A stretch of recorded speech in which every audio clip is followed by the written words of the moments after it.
तो किस तरह का किरदार है वो? मरकजी के।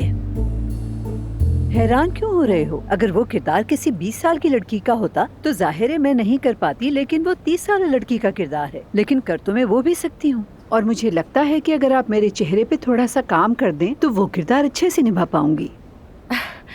लेकिन अमल साहिबा, अगर आप एक 30 साल की लड़की का किरदार अदा करेंगी तो इसका इम्पैक्ट ये होगा कि आप अपने सारे तजुर्बात, अपना सारा काम, अपना चेहरा, अपनी शनाख्त उन सब लोगों के जहनों से मिटा देंगी जो सालों से आपको देखते आ रहे हैं और बहुत बड़े फैंस हैं आपके। अफसून से इत्तेफाक करता हूँ, मतलब आपकी शनाख्त को महज एक किरदार के लिए मिटाना ठीक नहीं होगा। तुम लोग समझे नहीं।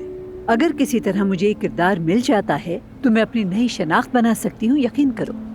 डॉक्टर, मिसेस अमेल के नाम की फाइल अब तक नहीं बनी है। मुझे लगता है शायद इनका आईडी कार्ड नहीं लिया गया। तुम्हारी हिम्मत कैसे हुई? वैसे भी मैं अपना शनाख्ती कार्ड कभी किसी को नहीं दिखाती। सब मेरी उम्र के पीछे क्यों पड़ गए हैं? क्या मैं बूढ़ी नजर आती हूँ?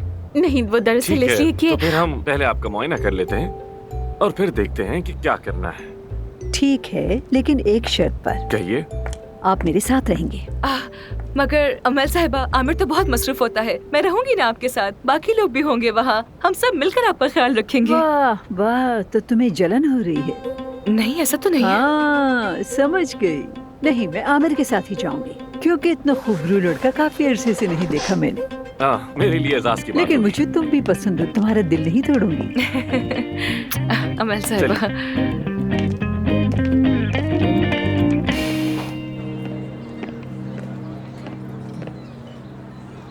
ये लो, पी लो इसे। मुझे पता है तुम परेशान हो।